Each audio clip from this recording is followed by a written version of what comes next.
Hello, and welcome to this review of the Holt Sisters Trilogy historical romance book series by Julie Ann Long. I'm Olivia, your favorite resource for book recommendations you can easily screenshot, and you're watching Random Olive Reads. Beauty and the Spy is book one of the series. Susanna's life is upended when her father dies and leaves her penniless and living with an aunt in the country.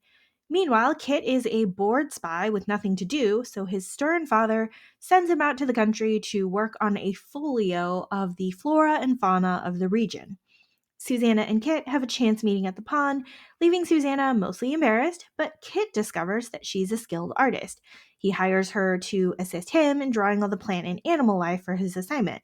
As if that wasn't enough, Kit believes that Susanna's father was murdered by a traitor and that Susanna is now at risk. With all of the times that Kit has saved Susanna's life, it's no wonder that she grows affection for him. They spend even more time together unraveling the secrets of Susanna's past and parents and look for evidence to incriminate the traitor.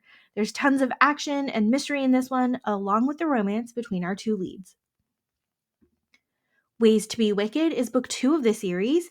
Ballet dancer Sylvie has run away from her home in France to England after she sees a mysterious letter hinting at a sister who might be hers. Except the sister isn't at home and Sylvie has no money and nowhere to go. She ends up seeking help at the White Lily, a dance theater owned by the scandalous Tom, who she met on the mail coach on the way to London. He's a charming sort of guy who all the dancers want for himself, but he keeps to himself and keeps things professional and protective of his employees. He allows Sylvie to stay on as a dancer, even though she's appalled at the type of dancing that's performed at this little theater. These two bicker and fight and flirt and somehow manage to fall in love through all of that.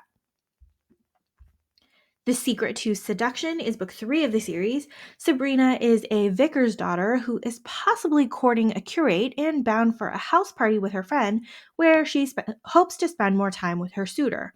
However, that house party is at a scandalous earl's house, and Reese, the earl himself, intends to play a game at seduction with Sabrina to force her out of her own piety. It's all secretive flirting until they get caught in a compromising situation and need to marry.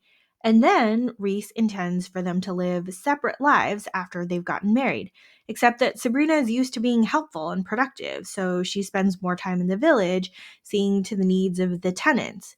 We also, in this book, tie up all the loose ends of the Holt family mystery, knowing that Sabrina is the third sister and that her family is looking for her.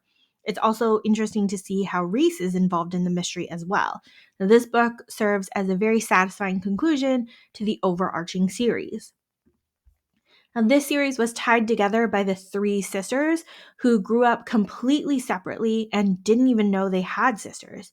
The overarching plot throughout the series was interesting to read and see how these people find each other again.